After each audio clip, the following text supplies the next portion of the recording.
Boissier. Le crochet de Boissier, il y a une possibilité à droite, il va plutôt centrer vers Créan, pourquoi pas de la tête, Créan! Et le voilà, Vincent Créan, une fois, deux fois, trois fois, quatre fois, ça fait 4 buts consécutifs en 4 journées pour le meilleur buteur de l'histoire du Mans, le 59e de sa carrière avec le Mans. Et là c'est vraiment cette tête placée, pas besoin d'avoir de la taille parfois pour marquer de la tête. Ce centre qui va venir entre les deux centraux, parfaitement dosé. Zamba avec Young qui écarte. Toupin qui a parlé à son coéquipier, le centre de Toupin, la tête de Young. Allez. Et voilà, on l'a dit, il y a un duel de buteurs dans cette rencontre, un duel entre Young et Créan, deux joueurs capables de faire la différence. Prendre son temps en une touche, un ballon bien travaillé qui arrive pile point de pénalty. Et là encore, on n'est pas au marquage. Personne ne prend en charge Andrew Young. Et dans le timing intéressant, vraiment, il vient claquer ce ballon. Le terrain, entraîneur des moins de 16 ans, c'est vraiment entraîneur. Il peut peut-être guider ses partenaires sur le terrain. Attention tout de même à cette possibilité, la frappe sur la barre transversale. Ce match n'est pas terminé. Au contraire, et c'est toujours lui ce diable de Créan. Dans un rôle de passeur décisif. Voici qui va frapper le corner, la tête. Et le voilà, le but de la victoire. Voilà, le but dans les toutes dernières secondes de Soro. Le deuxième but inscrit par Soro cette saison sur corner. Et enfin la délivrance à Lynn du MM Arena. Le Mans qui va sûrement arracher la victoire. Vraiment, Boissier, il a pris son temps pour s'appliquer un ballon très travaillé. On retient son souffle ici dans les tribunes de Tribu. Attention à la frappe de tir et le but. Et le but de Vincent Thiel sur ce coup franc au sol à ras de terre. Et ça se paye cash, hein. Ouais. Sans danger. Ça manque quand même un peu d'agressivité. Attention Nam qui double la mise. Oh là là, une énorme erreur des Dunkerquois avec cette passe en retrait mal assurée de la part de Mehdi Chahiri. Gamboa là sur le côté gauche va pouvoir centrer. Mehdi Chahiri qui se retourne et qui marque. Mehdi Chahiri qui marque et qui se rachète un petit peu de cette action confuse et de cette passe en retrait tout à l'heure. Oh Bayo, petit passement de jambe. Il centre pied gauche au deuxième poteau. Oh, ils étaient deux. Hein. Penalty. Et il y a un penalty pour une faute sur Dimitri Boudot. Allez, le duel. Kevin Ndouzimata. Alexis Gandouze.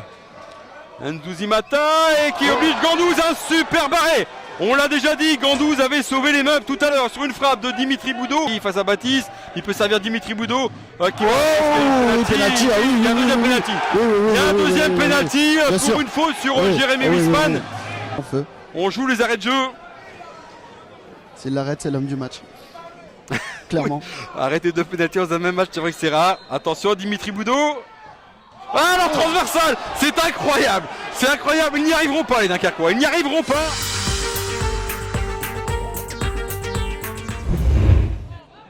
Gerber peut le toucher, attention, il est tout seul. Oh, bel arrêt. Magnifique arrêt de Nicolas Zaccarelli. Et repasser de l'autre côté, attention, c'est toujours très dangereux. Premier poteau encore une fois, ça traîne. L'arbitre de derrière.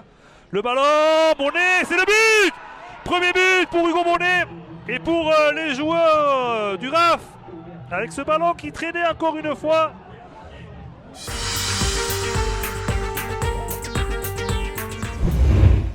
Une deuxième chance à Rémi Duterte là, qui s'est mis pied gauche, centre rentrant. Oh, la tête sur la transversale. La tête sur la transversale. Notamment à Mehdi Lina, on pense notamment à Moutsanou.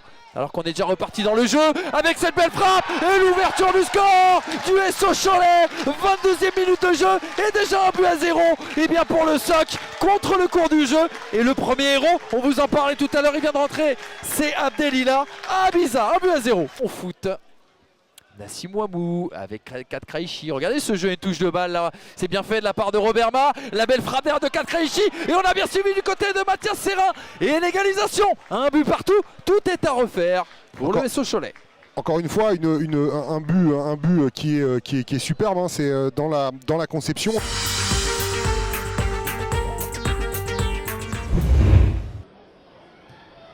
Allez, ce corner, c'est bien fait. L'ouverture du score. L'ouverture du score, ici, c'est pour l'équipe de Drancy. Et ben voilà, vous avez posé la question, ça va servir à qui? Et ben finalement ça a été à cette formation de... Mais également à Lyonba. Oh c'est bien joué, la tête, l'égalisation. L'égalisation pour le Stade Lavallois. Ira Dembélé. Et je parlais des grands qui étaient montés pour cette possibilité. Il va essayer de trouver une solution. C'est le cas avec Sékou Keïta qui a pu prendre cette balle. Sékou Keïta, il a poussé un petit peu trop loin. Oh attention! Oh l'erreur! L'erreur et le deuxième but pour le Stade Lavallois. Il me semble que c'est un but contre son camp. Oui, et ben voilà, en l'espace de 5 minutes, on a vu 3 buts. Derrière pour les Lavallois, ne pas perdre le ballon, c'est chose faite. Attention, parce que là il peut y avoir une accélération, c'est très bien fait. On rentre dans la surface, attention, le face-à-face, la frappe et l'égalisation. L'égalisation, c'est signé de Draman Koné. Drancy qui n'avait marqué qu'un seul but depuis le début de la saison. Devant les cages de Jean-Christophe Boué, c'est de nouveau bien tiré. Et il y a quoi? Il y a pénalty. La possibilité